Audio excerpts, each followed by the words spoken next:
a tu esposa y que tienen pleitos enfrente de ellos y que discuten enfrente de ellos. ¿Qué ejemplo de matrimonio tú le estás dando a tus hijos? El día de mañana crecen, ellos crecen en el inconsciente como no creyendo en el matrimonio. Eso no sirve, y no porque se lo digas, sino porque se lo estás enseñando con las acciones. Sí, porque también la mayoría de los hombres esposos son infieles con sus esposas, ¿sí? De tal manera que hay un gran porcentaje, y eso es lo que enseñan a sus hijos. Empiezan a separarse, empiezan a discutir, o como muchas esposas que dicen, pues tú ya hazte para un lado, tú allá anduviste revolcándote con las del tabaco allá, tú hazte para un lado, yo con qué ganas voy a estar contigo, así es que aquí en la casa vamos a vivir como dos hermanos, tú allá y yo aquí, no estés rascando, hazte para allá, tú allá y yo aquí. Y así viven muchos, así viven muchas doñas con sus doños, muchas rigobertas con sus rigobertas, tú allá y yo aquí, no estés rascando, porque qué ganas voy a estar contigo si te revuelcas por allá y me vayas a pegar una infección, cochín. Y ahí está, el rigoberto tirado ya, esperando, ¿sí? Y vuelve a tapar. De tal manera que es una realidad que vivimos también en ese aspecto. ¿Cómo van a creer sus nietos? ¿Cómo van a creer sus hijos en el matrimonio? ¿Qué confianza van a tener en el matrimonio si esto están viendo? Es ahí donde hay muchos que han lastimado, muchos de ustedes, a sus hijos. Ya sabemos que son unos flojos, unos cochinos, la mayoría, 99.9, pero también ustedes, ¿de qué manera han lastimado a sus hijos? Los han herido. Me decía un joven ayer, ¿cómo puedo yo, padre, perdonar a mi mamá y a mi papá? Yo le decía, muy bien, te voy a dar el tratamiento, mi hijo, le dije, te voy a dar el tratamiento. Mira, el tratamiento es este, vas a otorgar el perdón. Y para otorgar el perdón se necesitan dos categorías, la comprensión y la misericordia, como dice el Salmo. ¿Sí? El perdón y la misericordia. Pero lo vas a hacer, le digo, porque me estás pidiendo el tratamiento. Y esta es la pastilla para que funcione y se te quite ese coraje, resentimiento hacia tus papás. Vas a tener que usar la comprensión. Le dije, mira, una señora se acercó conmigo llorando, con mucho remordimiento de conciencia, porque ella decía que sentía que lastimó mucho a su hijo, a su primer hijo, lo lastimó mucho. Ella sentía que lo había lastimado y que lo había lastimado porque ella fue muy dura con su primer hijo, fue muy dura, ¿sí? Y siento que lo dañé, padre, traía un remordimiento de conciencia tremendo en su vida espiritual. Y a él le dije, tranquilo, porque nosotros no nacimos enseñados para ser papás. Vamos aprendiendo. Tú vas a aprender a ser mamá en el momento en que pagas tu primer pegoste. Hasta ahí vas a aprender. No nacimos enseñados para ser papá y para ser mamá. Entonces, tenía ese remordimiento de conciencia. De tal manera que tú vas a comprender a tu mamá y a tu papá. Mira, vamos a revisar atrás. A ver, ¿cómo son tus abuelos? Los papás de tu mamá y los papás de tu papá. ¿Cómo son? No, pues el viejillo aquel, el borracho, mujeriego. No, pues la otra viejilla de mi abuela es bien coda, agarrada, tacaña y renegona, corajuda. Y luego ella, nomás se la lleva de chismosa.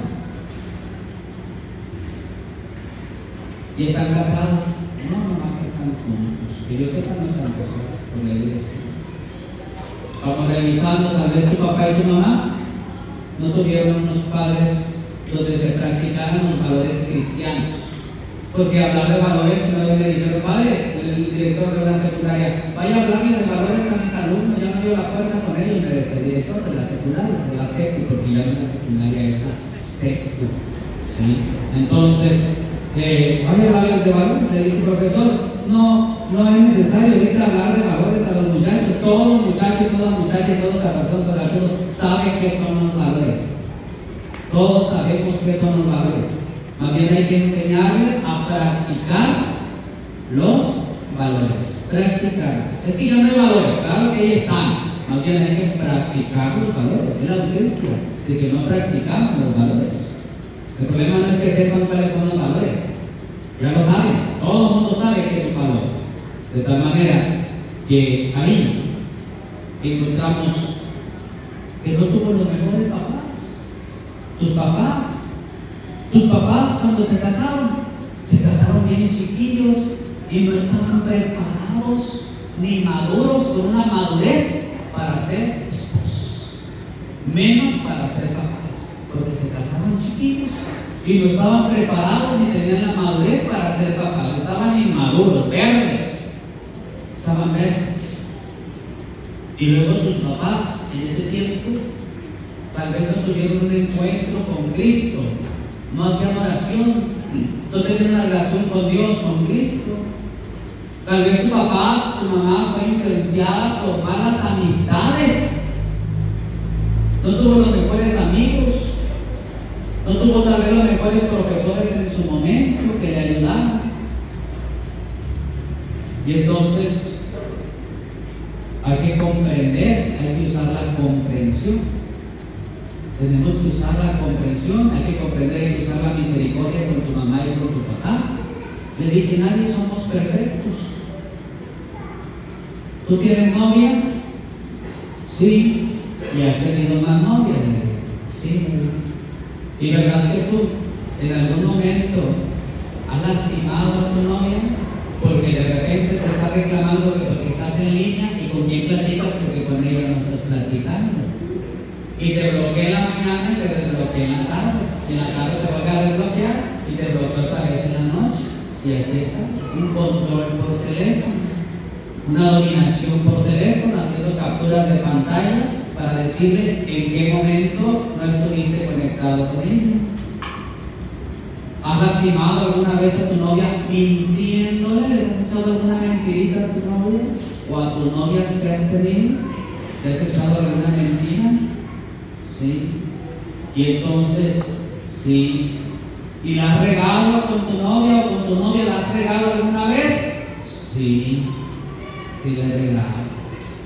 Entonces, ese regar, tú cometes errores. Entonces tus padres también pueden cometer un error. Estamos en el proceso vocacional juvenil. Y ayer platicaba con este joven, sí, en el proceso vocacional, donde están buscando su vocación. Es como un retiro de 5 etapas. Y es ahí donde la has regado, ¿no? Con tu novia. Pues tú, hijo, también no fuiste enseñado para tener novia. Vas aprendiendo a ser novio con tu novia. Vas aprendiendo a hacerlo. No nacimos enseñados para ser novios, ni para dar el beso del monaguillo. ¿Ya saben cuál es el beso del monaguillo? Hasta que toque la campana con la lengua. ¿Sí? Ese es el chiste del beso del monaguillo. ¿Y cuál es el beso del monaguillo, padre? Hasta que el monaguillo toque la campana. Hasta allá, el beso de lengua. ¿Sí? Ahí se asustan algunas doñas coquetonas, puritanas, de lo que dice el padre, y se tragan la lengua hasta de vaca. Y entonces, de tal manera que, puede ser por allá de Marina Vallarta, o de Versalles, ¿cómo se llama? ¿Cómo es el hospital? De Fluvial. Y el padrecito este viene de ella de la desembocada, del ranchito. Entonces, de tal manera que es ahí donde encontramos esta parte de que si tú la has regado, tienes que comprender que también otro la puede regar, hijo. Nadie somos perfectos. Y voy a releer lo que dice el maestro. Dice, no juzguen y no serán juzgados. No juzguen y no serán juzgados. Pero juzgados ¿por quién? Por Dios. Porque nosotros, todos los que estamos aquí, nadie de nosotros somos santos. Todos somos pecadores, todos estamos enfermos y jodidos. Y tenemos lepras. Por eso buscamos al Señor. Los leprosos, los enfermos y los jodidos se acercaban con Jesús, se le postraban a sus pies para ser curados, sanados y liberados. Un día lo criticaron fuertemente porque se juntaba con los publicanos. ¿Quiénes eran los publicanos? Las autoridades civiles corruptas. Esos eran los publicanos. Cuando la palabra dice publicano, se refiere a las autoridades civiles corruptas. Recordemos que en el tiempo de Jesús, toda autoridad era corrupta y asesina. Vamos a poner unos ejemplos. Pilatos, que era asesino y corrupto, era el gobernador. Herodes, que era asesino y corrupto, que mandó matar a todos los niños menores de 3 años. Zaqueo, ¿qué hacía Zaqueo? Era el que cobraba los impuestos en la presidencia municipal. ¿Y qué hacía Zaqueo? Le robaba al pueblo. Entonces, y así podemos buscar a otros. Jesús, en aquel tiempo, lo criticaban porque se sentaba a comer con ellos. Y entonces le decían: ¿por qué tú comes con publicanos y pecadores? A los que Jesús se refiere, a los que maldicen, a quienes los maldicen, a quienes quieren, a los que los quieren.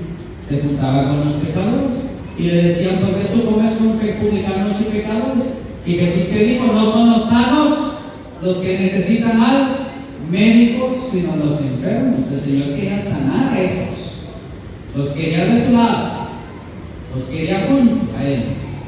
Entonces es como ahora como critican al Papa Francisco, porque el Papa Francisco, como pastor, ¿qué es lo que quiere? Salgan a las periferias.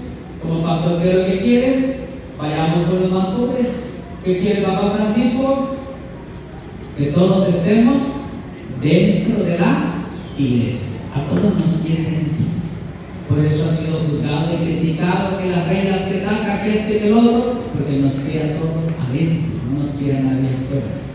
Y nos dice: sean facilitadores, pastores míos, nos dice: sean facilitadores de la gracia y no controladores.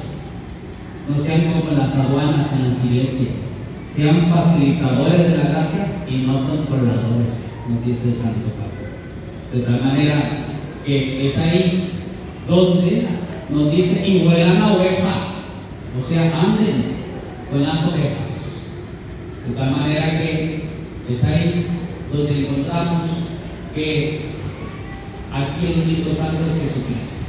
Y todos los demás tenemos nuestras letras, nuestras letritas. Estamos manchados. No juzgues ni serás juzgado. Por eso también, parte de este párrafo del Evangelio, cuando te critiquen a ti, cuando te juzguen y cuando te difamen, que no te importe eso, que te valgan monjas o páninas en la cruz. ¿Sí? Si te critica alguien, porque el juicio y la crítica de quien te juzgó, quien te difamó, quien te juzgó, no tiene validez. Entonces tú no le otorgues valor a algo que no tiene valor. Tú no se lo otorgues. No le otorgues valor a lo que no tiene valor. Porque nadie tenemos derecho a juzgar. Por lo tanto, no juzgues. Entonces, ¿qué quiere decir? Que no tenemos derecho ni permiso de juzgar a nadie. Entonces, el juicio que hagan de ti, en contra de ti, no tiene valor. No tiene valor, por eso no permitas embarrarte de esa poposita. Deja que se te resbale, deja que se vaya la habladuría y no permitas que la habladuría se quede contigo, remoliéndote un montón de corajes, de sentimientos y emociones, de blasfemias y de enojos y de corajes y de echar sapos y culebras contra fulano y contra fulano. Entonces cualquier juicio no vale, y eso se